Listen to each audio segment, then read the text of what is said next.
Greetings, our lovely audience, and welcome to the second episode of Balpod. I am Ata, and I'll be the host for today's episode. Today, we'll be interviewing one of our community members who participated in the Erasmus program, Fairy Tales That Unite Us, Erim, Yağın, Özkan. Hello everyone, I am Erim, and last year I had the pleasure of participating in the Fairy Tales That Unite Us project. I am here to tell you all about my experiences, as well as talk about how Erasmus Plus projects work. And I will hopefully even inspire some of you to participate in Erasmus Plus projects in your school. Glad to have you here. Would you like to explain to our audience what an Erasmus Plus project is? Gladly. Erasmus Plus is the European Union's program to support education, training, youth, and sport in Europe. It allows for short-term exchange of students so they can experience different cultures from different countries as well. That's amazing. Shall we talk about your project? What is the Erasmus Plus project that you participated in? Fairy Tales That Unite Us. Fairy Tales That Unite Us was an Erasmus Plus project carried out under the collaboration of schools from Turkey, Hungary, and Netherlands. The project was about national and international fairy tales, how they were forgotten, and how we could reinvigorate them to modern times. It was also linked to the e-twinning project of the same name. I see. Can you tell us what e-twinning is and your experiences within the project? In e-twinning, schools are paired with another school in Europe and collaboratively develop a project. Unfortunately, though, I didn't participate in the e-twinning part, so I can't give too much information.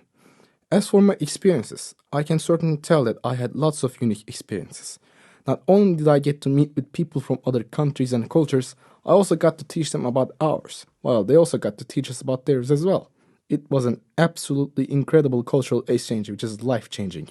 That sounds fascinating. I heard that there were two parts of your cultural exchange. Would you like to tell us about that? Of course. The first part was when our Hungarian friends came to Izmir, and we got to teach them about our city, country, culture, and national fairy tales. They only visited for a week, but I believe we made the most of it. For some context, each of us had a buddy assigned to us, who would stay at our home for the duration of their visit.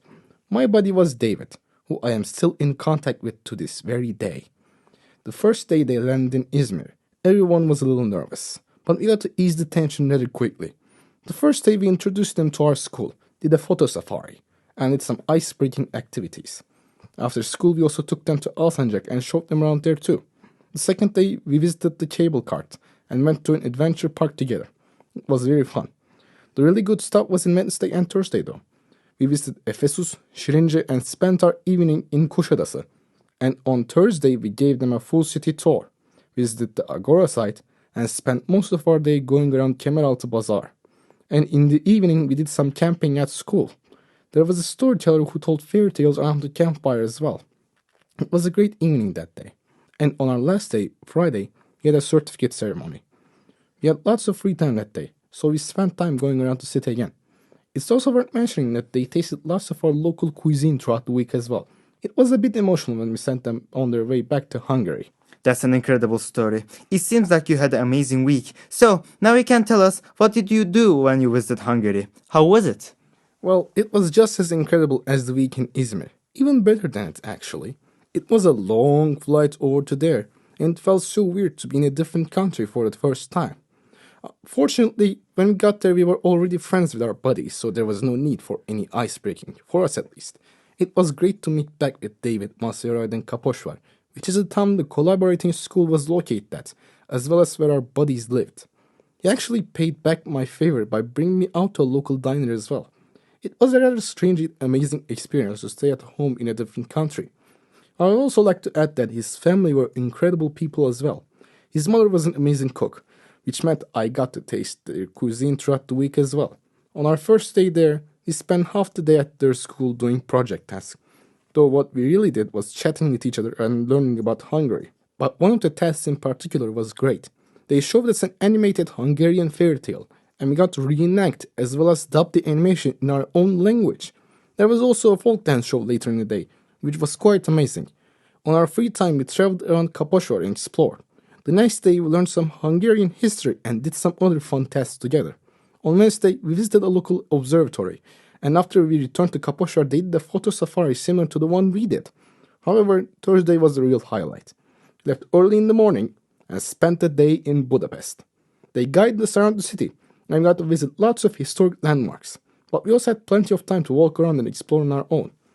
We returned to Kaposlar rather late, but it was certainly worth it. On Friday, we had the certificate ceremony again, but for us this time, we spent the rest of our day together. Later in the day, David also brought me to a sort of open museum, which was a medieval Hungarian village. It is truly great to witness history with your own eyes.